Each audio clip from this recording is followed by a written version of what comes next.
মিয়ানমারের কারাগারে সাজা ভোগ শেষে আজ দেশে ফিরছেন ১৭৩ জন বাংলাদেশি। আর মিয়ানমারের সংঘাতের মুখে পালিয়ে আশ্রয় নেয়া সেনা ও বিজিপি ২৮৫ জন সদস্য ফিরবেন কাল।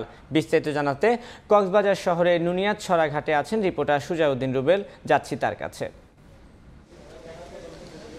মিয়ানমারের কারাভোগ শেষে ১৭৩ জন বাংলাদেশি নাগরিক যারা মিয়ানমারের কারাগারে বন্দী ছিল তাদেরকে আজ স্বদেশে ফেরানো হচ্ছে।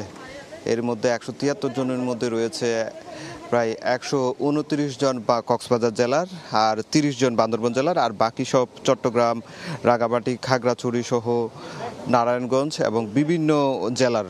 এই ১৭৩ জন এখনো পর্যন্ত কক্সবাজারে যে নুনিয়াতছড়া ঘাট রয়েছে সেই ঘাটে এসে পৌঁছায়নি। তবে এখন পর্যন্ত যে পরিস্থিতি সেটি বলা যায়, গতকাল রাতে মিয়ানমারের সিটওয়ে বন্দর থেকে ১৭৩ জন বাংলাদেশি নাগরিককে একটি জাহাজে তোলা হয়। সেই জাহাজ থেকে তাদেরকে বঙ্গোপসাগরে বাংলাদেশের ভূখণ্ডে যখন আসবে তখন একটি বাংলাদেশি আরেকটি জাহাজ গিয়ে সেই ১৭৩ জনকে নিয়ে যেখানে বর্তমানে যেখানে ঘাট করা হয়েছে নুনিয়াতছড়া ঘাট, সেই ঘাটে এনে রাখা হবে।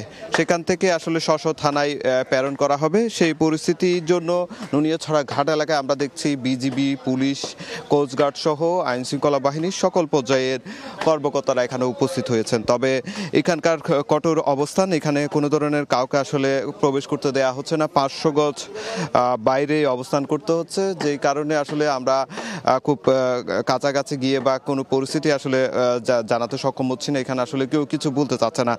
আর অপরদিকে আজকে যে জাহাজটি বাংলাদেশের ভূখণ্ডে আসছে মিয়ানমারের, সেই জাহাজে করে আবার পুনরায় মিয়ানমারের বিভিন্ন সময় সীমান্ত দিয়ে যে ২৮৫ জন মিয়ানমারের সীমান্তরক্ষী বাহিনী, বিজিপি এবং সেনা সদস্যরা পালিয়ে প্রবেশ করেছিলেন তাদেরকেও নাইক্ষ্যংছড়ি থেকে প্রথমে কক্সবাজার শহরে আনা হবে। এরপর আগামীকাল সকালে তাদেরকে বিআইডব্লিউটি এর ঘাটে এনে তাদেরকে জাহাজে তুলে দেওয়া হবে। সেখান থেকে জাহাজে করে আবার পুনরায় তাদেরকে মিয়ানমারের জাহাজে তুলে দেওয়া হবে। এই হস্তান্তর প্রক্রিয়ার যে কার্যক্রম, সেই কারণে কিন্তু এখানে কঠোর নিরাপত্তা এবং প্রশাসনের পক্ষ থেকে এখনো পর্যন্ত আসলে কিছু বলা হয়নি।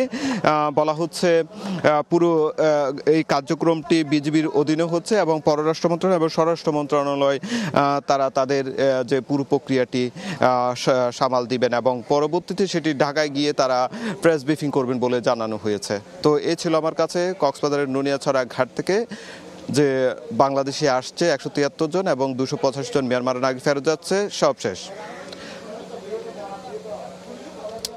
যুক্ত ছিলাম কক্সবাজারে।